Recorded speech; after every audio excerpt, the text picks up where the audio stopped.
नीलकंठ वर्णी ने लगभग 1 साल पहले अयोध्या से अपनी कल्याण यात्रा का प्रारंभ करते हुए सरयू नदी में कूदकर उसे पार करके जाने का मार्ग अपनाया था।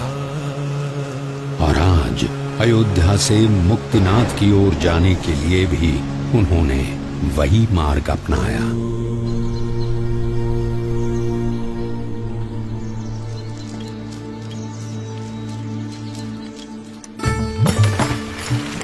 सरयू नदी को पार करके मुक्तिनाथ की ओर बढ़ चले नीलकंठ वर्णी हरैया गांव में आए। ये लीजिए, कुछ भोजन कर लीजिए वर्णी जी।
प्रणाम प्रभु। बड़ी दिव्य और असाधारण प्रतिभा है आपकी। शायद आप वही है जिनकी भक्ति हम करते हैं, जिनके आशीर्वाद से हमारा राज्य, हमारा संसार चलता है। आपके आगमन से मेरे राज्य की धरती तो पावन हो ही गई है।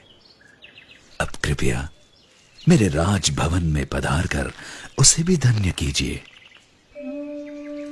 आपके और आपके परिवार के बलिष्ठ संस्कार हैं, इसीलिए मैं आपके वहां जरूर आऊंगा।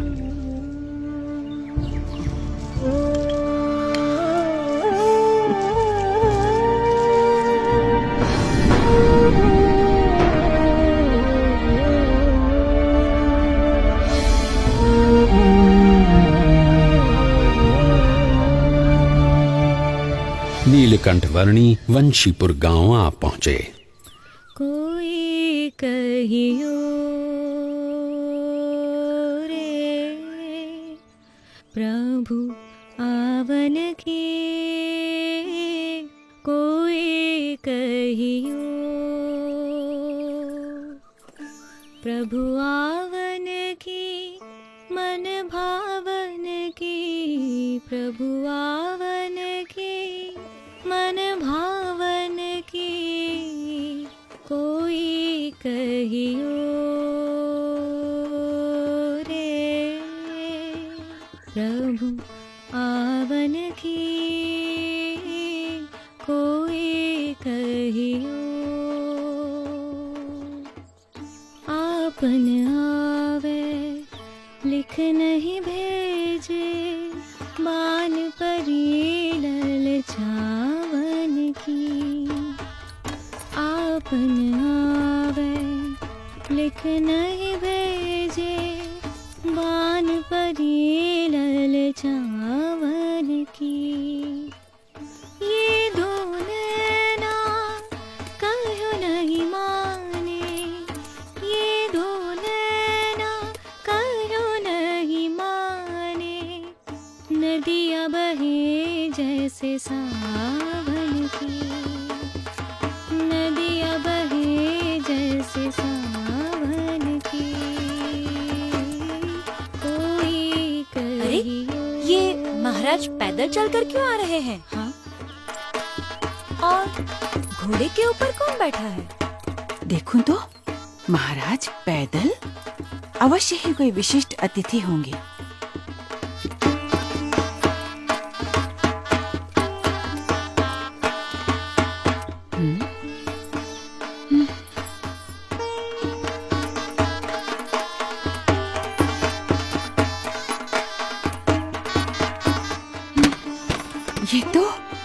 ये तो सच में कोई दिव्य व्यक्ति हैं। सब सब चलो, उनके स्वागत की तैयारी करो। जी महारानी जी।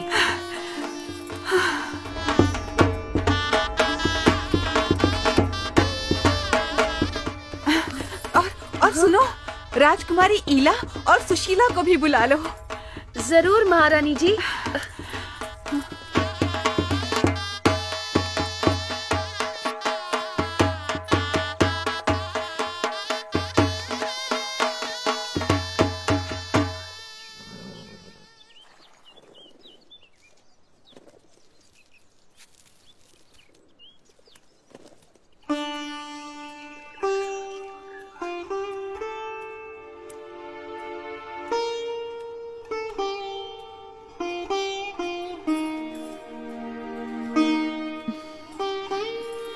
प्रणाम।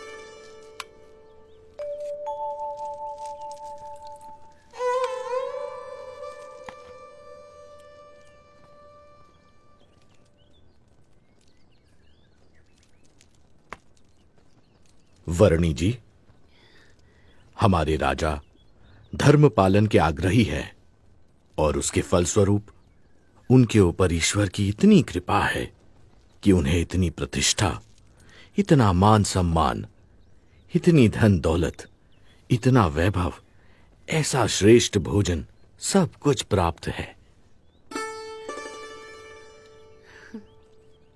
धर्म का संबंध केवल धन दौलत, पद प्रतिष्ठा, मान सम्मान, बाह्य वैभव और बाह्य व्यक्तित्व से नहीं, किंतु आंतरिक प्रतिभा से है।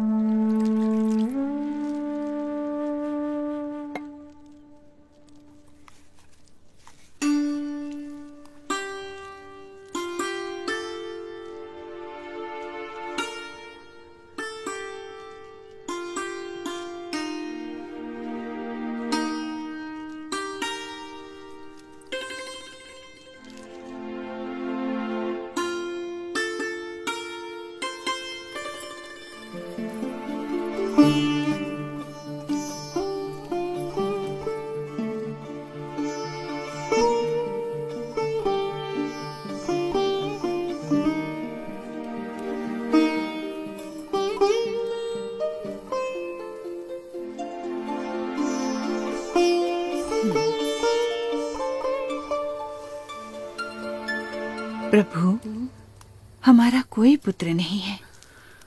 उस बात से मैं चिंतित रहती थी, पर अब आपके आने से मेरे पुत्र की कमी पूरी हो गई। अब आप यहीं रुक जाइए। आपके पूर्व जन्मों के संस्कार हैं और आपका भक्ति भाव भी है, इसीलिए मैं यहाँ आया हूँ। और आपकी तरह और कई मुमुक्षुओं को भी मुझे मिलना है।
मन ही मन में बड़ा मुस्कुरा रही हो, क्या सोच रही हो?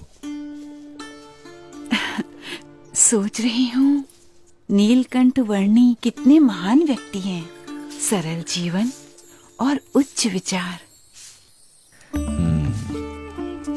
और हमारी ईला और सुशीला भी कितने भक्तिभाव से उनकी सेवा में जुड़ गई हैं।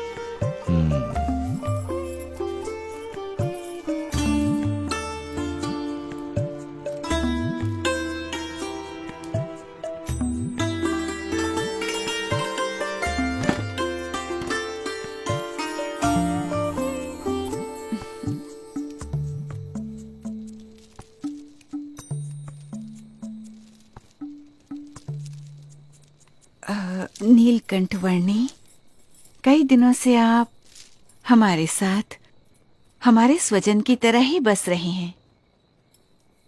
और केवल हम ही नहीं, पर यहाँ छोटा बड़ा हर कोई आपको अपना स्वजन समझने लगा है।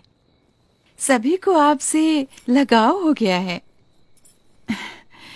इतने दिनों से आपका जीवन निकट से देखकर हमें प्रतीति है कि आप कोई असाधारण दैवी तत्व हैं, साक्षात परमात्मा हैं।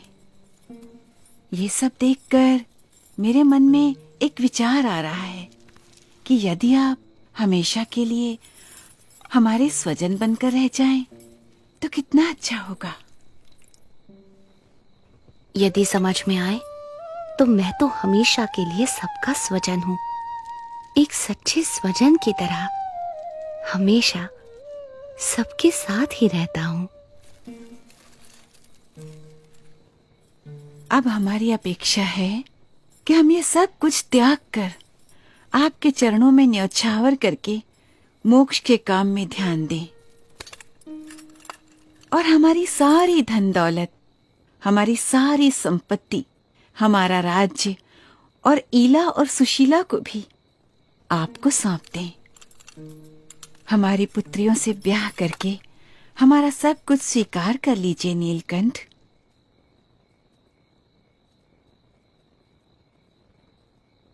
आप तो साक्षात परमात्मा हैं। आपसे अच्छा पति हमारी पुत्रियों को कहाँ मिलेगा? माते, जो सबका स्वजन है उसे केवल अपना बना लेना चाहती हैं। मैं आप सबको सारे बंधनों से मुक्त करना चाहता हूँ और अब मुझे ही ये सब बंधनों में बांधना चाहती हैं? बेटा, अभी जवानी फूटी नहीं है, इसलिए ऐसी बातें कर रहे हो। पर जब जवान हो जाओगे तब स्त्री सुख के बिना रह नहीं पाओगे। जब स्त्री सुख के लिए तड़पोगे तब एहसास होगा कि ऐसी सुंदर कन्याओं और ऐसे राज्य का प्रस्ताव ठुकरा करके तुमने बहुत बड़ी भूल कर दी। पर तब ये मौका निकल चुका होगा।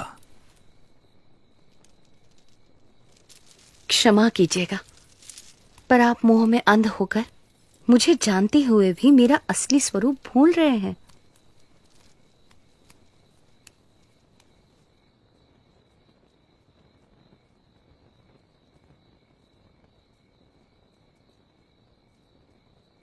यही तो माया का प्रभाव है कि जो परमात्मा की उपस्थिति में भी आपको परमात्मा का सुख लेने नहीं देता है, और ऊपर से साक्षात परमात्मा में भी माया का भाव लाकर रख देता है।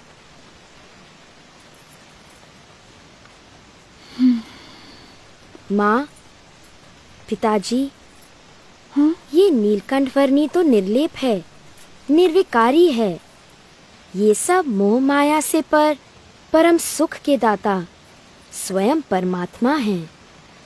वे ऐसे क्षुल्लक लौकिक सुखों में क्यों बंधेंगे? हाँ माँ, मोह से मुक्त होकर और हमारी चिंता छोड़कर नीलकंठ वर्णी की महिमा को अंतर में दृढ़ रखो। हाँ बेटा।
क्या हुआ?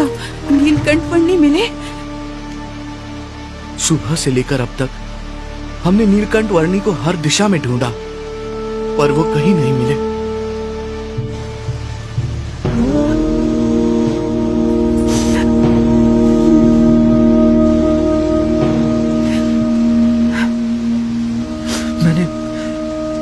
मैंने दूर दूर तक ढूंढा, पर नीलकंठ वर्णी नहीं मिले।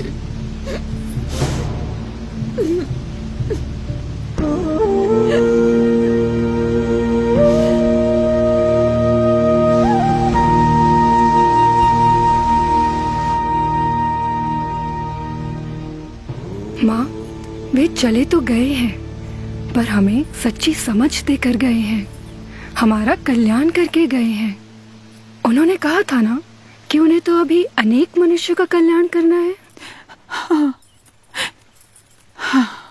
वे कहते थे ना कि यदि समझ में आए तो एक सच्चे स्वजन की तरह वे हमेशा सबके साथ ही रहते हैं। वैसे ही वे हमेशा हमारे साथ रहेंगे।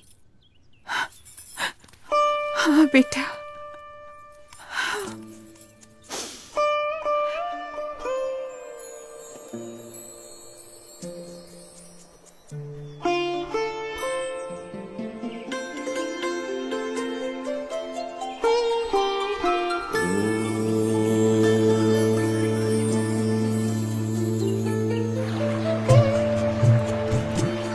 हर एक को हर बंधन से मुक्त करके परम कल्याण के मार्ग पर प्रेरित करने के लिए जिनकी ये कल्याण यात्रा थी, वो नीलकंठवर्णी किसी भी प्रकार के मायिक बंधनों में बंधकर कैसे रह सकते थे।